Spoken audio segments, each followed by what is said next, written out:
Chères citoyennes et citoyens de la communauté du Vieux-Gatineau, bienvenue dans la balado-diffusion du Vieux-Gatineau. Ce balado, comme les suivants, fait partie d'un projet citoyen qui découle de la démarche de la revitalisation urbaine intégrée du Vieux-Gatineau, que l'on appelle aussi OUVG. Cette démarche vise l'amélioration des conditions de vie des citoyennes et citoyens en agissant à la fois sur l'économie, l'aménagement du territoire et le social dans une perspective de développement durable, donc qui va durer dans le temps pour les prochaines générations. Toute la communauté travaille main dans la main pour réaliser les objectifs du plan d'action de la communauté ainsi que les diverses initiatives citoyennes. On peut y participer de diverses façons, en restant informé de ce qui se passe dans le Vieux-Gatineau, en participant aux différentes rencontres, activités ou projets dans la communauté.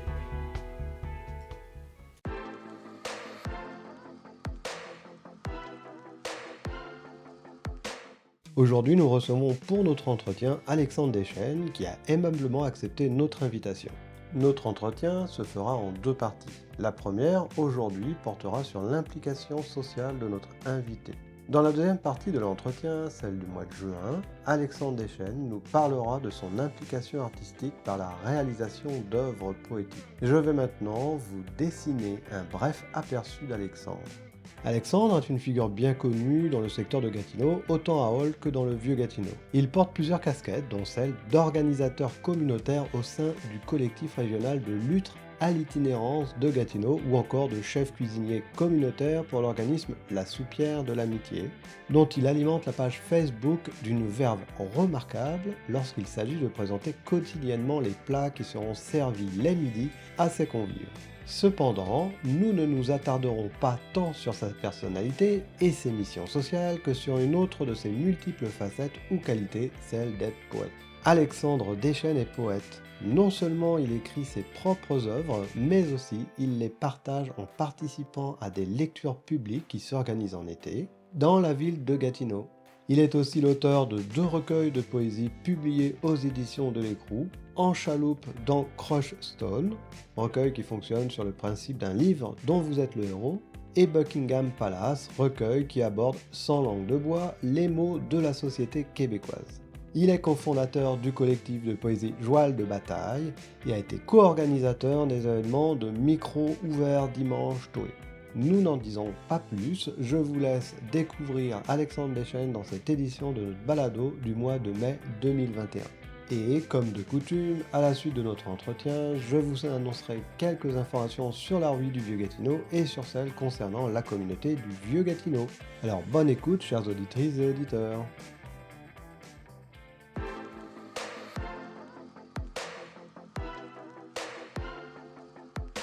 Dans cette balado-diffusion, nous sommes maintenant avec Alexandre Deschênes. Bonjour Alexandre. Salut. Salut. Comment vas-tu? Super bien, merci toi. Ça va bien, je te remercie.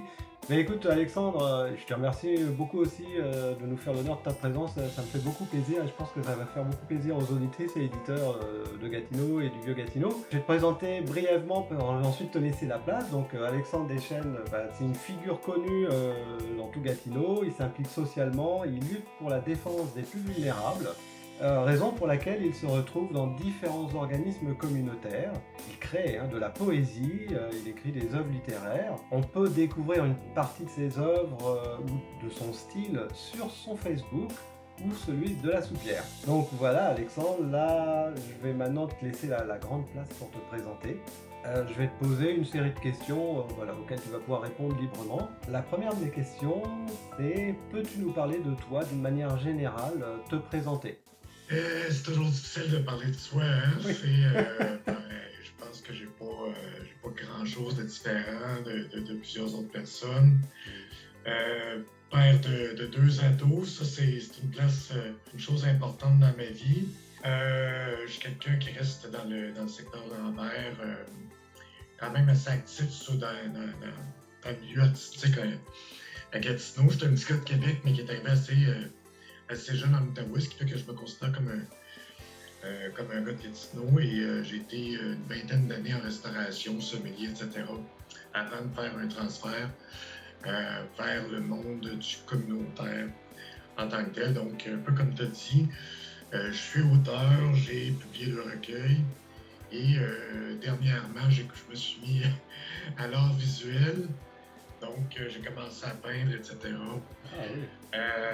Mais tu sais, c'est ça, à part de ça, je pense que, un peu comme tout le monde, hein, je gagne ma vie en travaillant dans un secteur qui me convient tout à fait. Puis, quoi dire de plus à part que je m'aime mon temps comme tout le monde. Ah bah merci. Je vais te poser la deuxième question. Alors, donc je sais que tu es bien. J'ai regardé aussi. J'ai vu que tu es pas mal impliqué dans le communautaire. Et j'aimerais savoir en fait, pourquoi depuis quand le communautaire, pourquoi le communautaire et pour qui? À qui est-ce que ça s'adresse?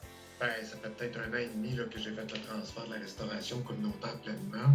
Oui. Donc, j'ai été une vingtaine d'années, là, comme je dis, dans le milieu de la restauration. J'en ai fait une très belle carrière. J'ai eu beaucoup de plaisir, mais comme toute chose, à la base, je cherchais à en sortir pour laisser plus de place aux arts. Mais, comme de fait, finalement, je travaille trop, fait que je trouve quand même une place. Mais tu sais, pourquoi le communautaire? C'est arrivé un petit peu comme ça. J'ai participé à Éloge à la diversité au lab, où est-ce qu'il m'avait demandé, là, en tant qu'auteur, de venir faire un tour. Et j'ai animé après ça la nuit des sans-abri. Ah oui. Et ouais, puis de fil en aiguille, ben, j'ai commencé à faire du remplacement au lab. Puis là, Oui. il y a un poste qui s'est ouvert au CRIO, Collectif régional de lutte à l'itinérance de l'Outaouais, Oui. comme organisateur communautaire. J'ai décidé d'appliquer et j'ai été choisi. Puis bon, ben, c'est de la défense de droit. Fait que j'ai eu des années de militantisme en politique, etc. Donc, c'est quand même des choses qui sont près de mes valeurs. Et voilà, j'ai commencé ça. Puis vu que c'est en partiel, ben, il y a un poste. J'avais commencé à référer la supérieure de l'amitié pour qu'il trouve un cuisinier communautaire. Puis je me suis dit, ben, pourquoi pas, faut que je vienne la restauration. Et j'ai commencé là aussi. Donc, j'ai 2 jobs.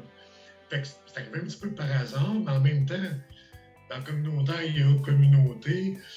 Ça rejoint beaucoup la façon que je faisais de la politique aussi. Donc, puis tu sais, pour qui, je veux dire, la défense de droit, ben, ça le dit, en situation d'itinérance, pour les personnes en situation d'itinérance. Donc, on s'assure que les gens qui se retrouvent dans ces situations-là voient leurs droits respectés parce qu'ils ont des droits comme tout le monde. Hein. Oui. Puis souvent, c'est vu comme des citoyens de seconde, des citoyennes de seconde classe, mais il faut se dire qu'il n'y a personne qui est à l'abri, que tout le monde peut se retrouver dans une situation comme ça, que c'est très rapide, l'entrée à la situation d'itinérance, 3 mois de loyer pas payé pour X nombre de raisons, c'est fait, mais la sortie, elle est plus longue. Donc, pour moi, c'est important de me battre pour des gens qui, finalement, leur principale préoccupation est leur survie. Leur défense de droit, souvent, c'est secondaire, et c'est pour ça qu'on est là pour eux. Oui, et tu as raison.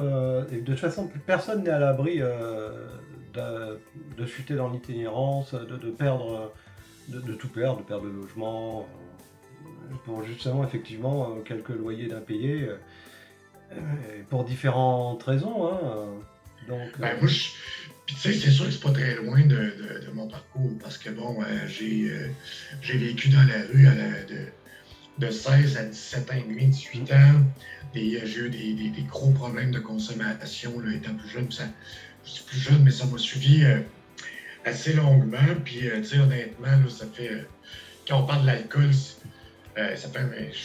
Je suis rendu abstinent complètement. Puis, c'est assez récent, mais bon, c'est toujours des choses qui ont des répercussions sur nos vies. Fait que c'est sûr que moi, j'en tire quelque chose aussi, tu sais. Ça serait se mentir que dire que ça m'apporte beaucoup aussi. Mais donc, c'est une réalité que je connais.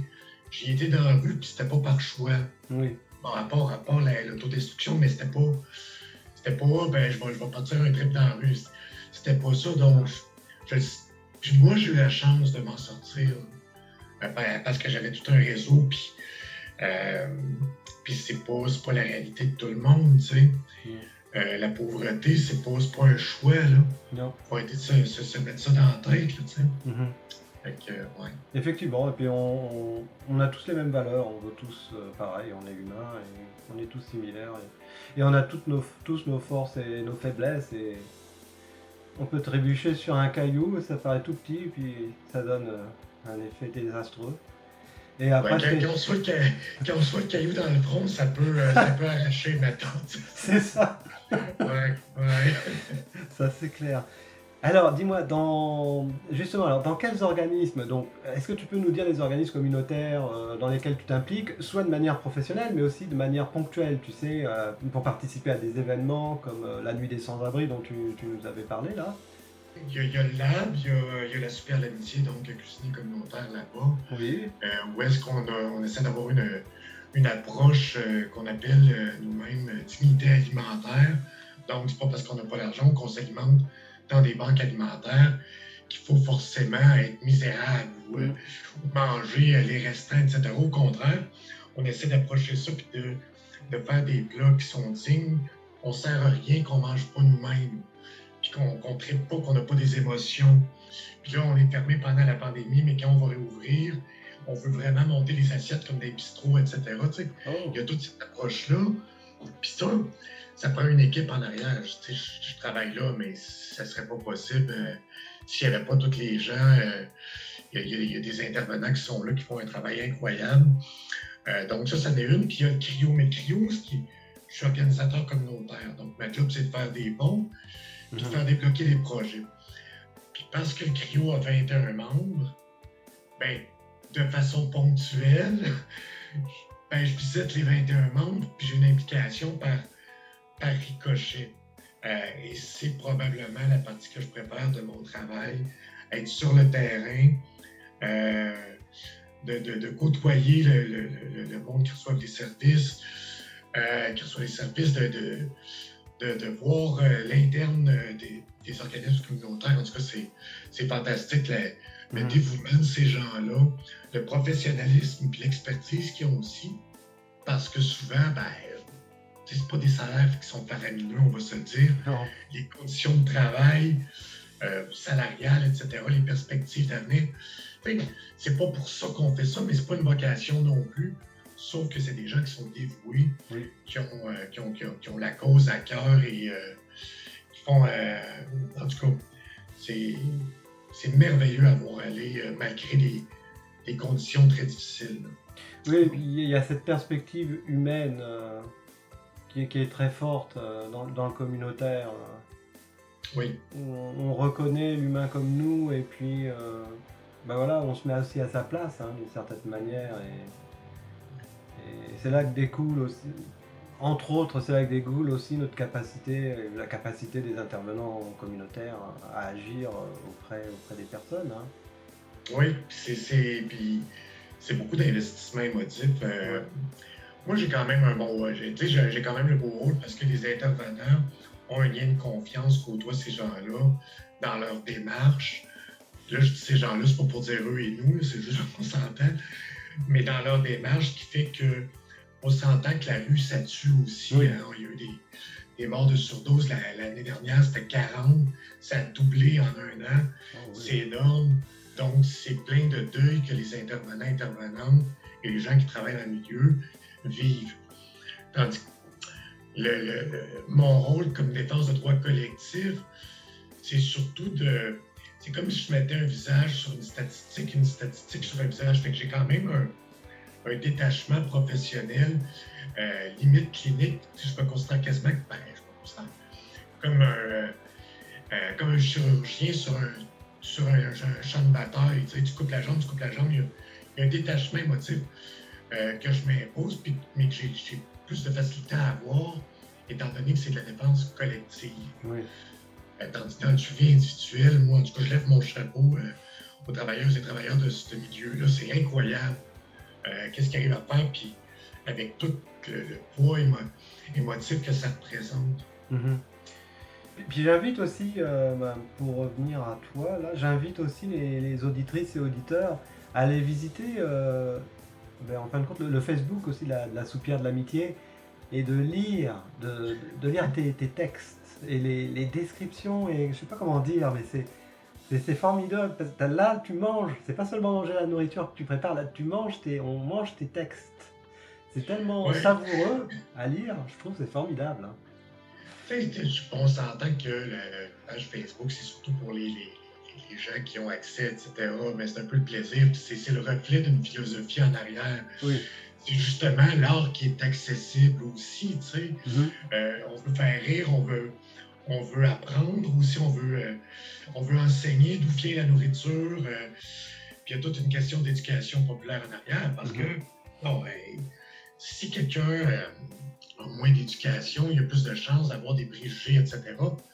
De faire tomber ces préjugés-là en montrant que la nourriture qu'on mange, finalement, ça vient d'ailleurs, tu sais. Principalement, la salade de macaroni, ben, s'il n'y avait pas eu d'immigration italienne, on n'en aurait pas eu. Oui. Simple de même.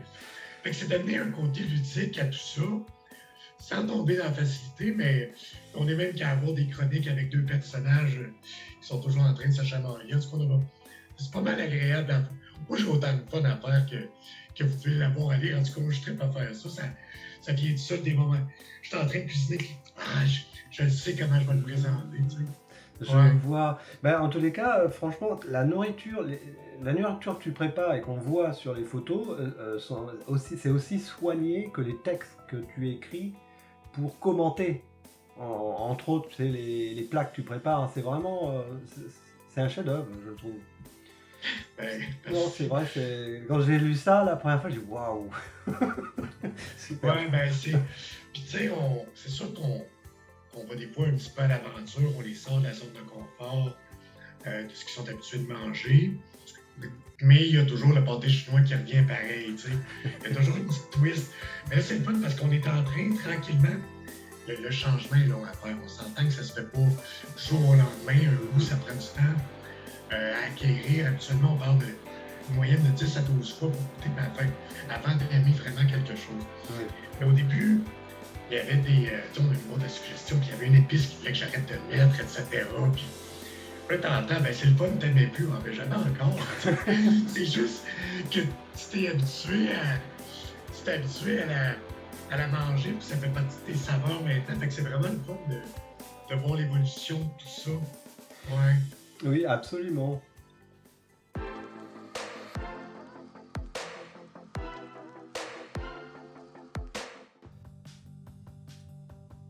Voici les infos de la rue du Vieux-Gatineau. La revitalisation urbaine intégrée du Vieux-Gatineau est à la recherche de sa coordinatrice ou son coordinateur. Son rôle, entre autres, sera d'assurer le bon fonctionnement du travail de tous les comités collaboratifs de la rue et de mettre en œuvre la démarche via le plan d'action réalisé par la communauté. Si vous êtes intéressé par ce poste, visitez la page Facebook de la rue VG et ou envoyez votre curriculum vitae et votre lettre de motivation au comité de dotation à l'adresse suivante dg@cvqvg.ca.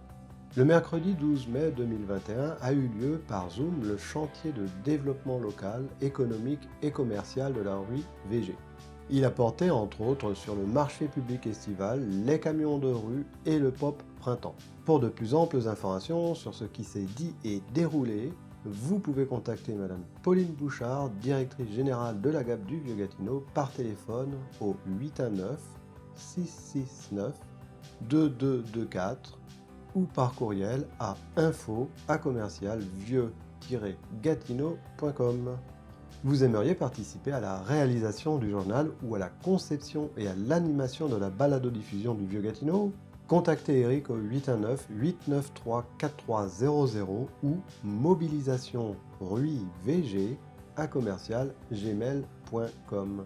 Eh bien, chères auditrices et auditeurs, restez avec nous et suivez la Rui sur son Facebook Rui Vieux Gatineau. Vous pouvez aussi nous contacter par téléphone au 819-893-4300 ou par courriel mobilisation-ruivg@gmail.com ou ruivieuxgatineau@gmail.com.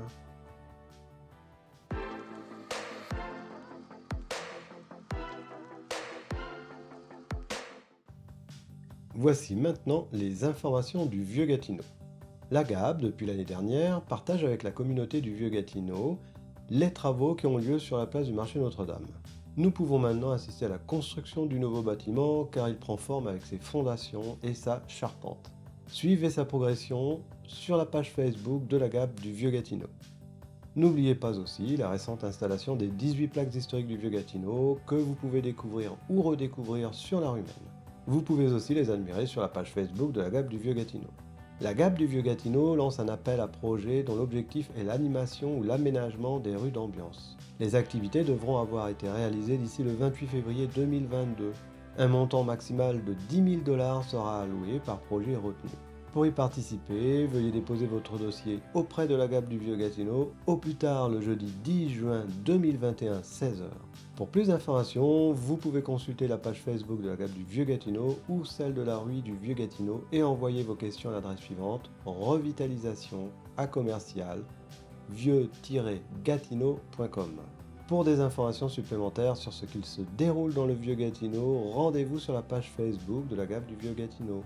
Le marché Notre-Dame se tiendra du vendredi 4 juin 2021 au vendredi 1er octobre 2021 de 11h à 15h sur le stationnement du centre de services scolaires des Draveurs ainsi que sur la place du Souvenir. Sachez aussi que les serres urbaines Notre-Dame ont été nominées équipe du mois par la Chambre de commerce de Gatineau. Voilà une belle reconnaissance au sein de la communauté. Vous voulez vous impliquer dans le jardin urbain du Vieux-Gatineau, contactez les serres urbaines Notre-Dame, Ignacio Zarate, directeur au 819 527 69 ou Hugues Laforge, responsable du jardin urbain au 819 318 16 43. Vous pouvez contacter la Soupière de l'Amitié du lundi au vendredi de 9h30 à 16h. Pour rejoindre l'organisme, 819 663 6777.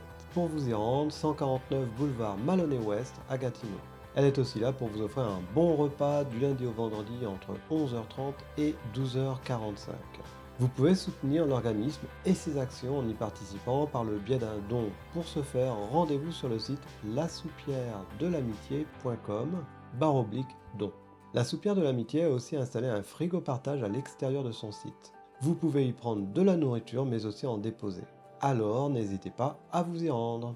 En concertation avec d'autres organismes en lutte à l'itinérance du Vieux-Gatineau, l'organisme a maintenant un nouvel intervenant mobile en soutien au logement. Il se nomme Nick Paré. Si vous avez besoin d'un accompagnement pour votre recherche de logement, d'un accompagnement pour la vie en logement, d'un accompagnement pour la défense de vos droits en tant que locataire ou au tribunal administratif du logement, anciennement nommé la Régie du logement, d'un soutien psychosocial ou en situation de crise ou toute autre chose en lien avec le logement, contactez-le par téléphone au 819 930 9342 ou par courriel à interventionmobile@lasoupièredelamitié.com.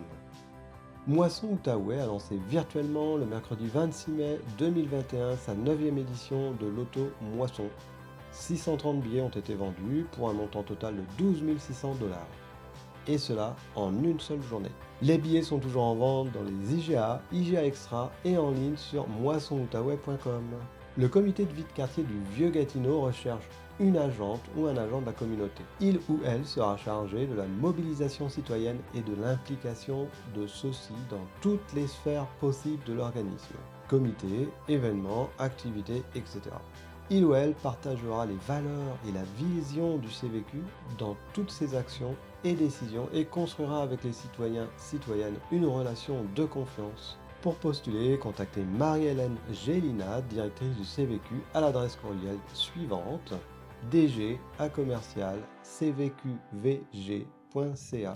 Aussi, sachez que le 16 juin 2021 à 18h débutera l'Assemblée Générale Annuelle du CVQ. Elle sera organisée virtuellement via la plateforme Zoom. Venez y participer en grand nombre. N'oubliez pas que le frigo partage à l'extérieur du CVQ reste approvisionné, alors n'hésitez pas à vous y rendre. Visitez régulièrement la page Facebook du comité de vie de quartier du Vieux-Gatineau pour vous tenir à jour sur les informations, activités et événements de la communauté. Le Centre en sécurité alimentaire de Gatineau est un organisme dont la mission est d'accueillir et d'accompagner les personnes du secteur Gatineau vivant des moments socio-économiques délicats. Il veille à leur offrir des produits alimentaires de qualité.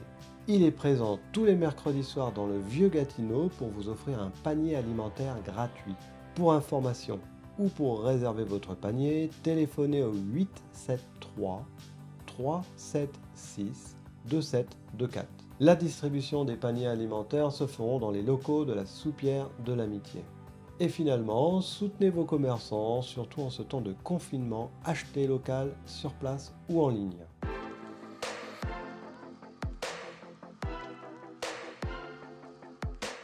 Et bien voilà, chers auditrices et auditeurs, ici s'achève notre balado-diffusion du Vieux Gatineau.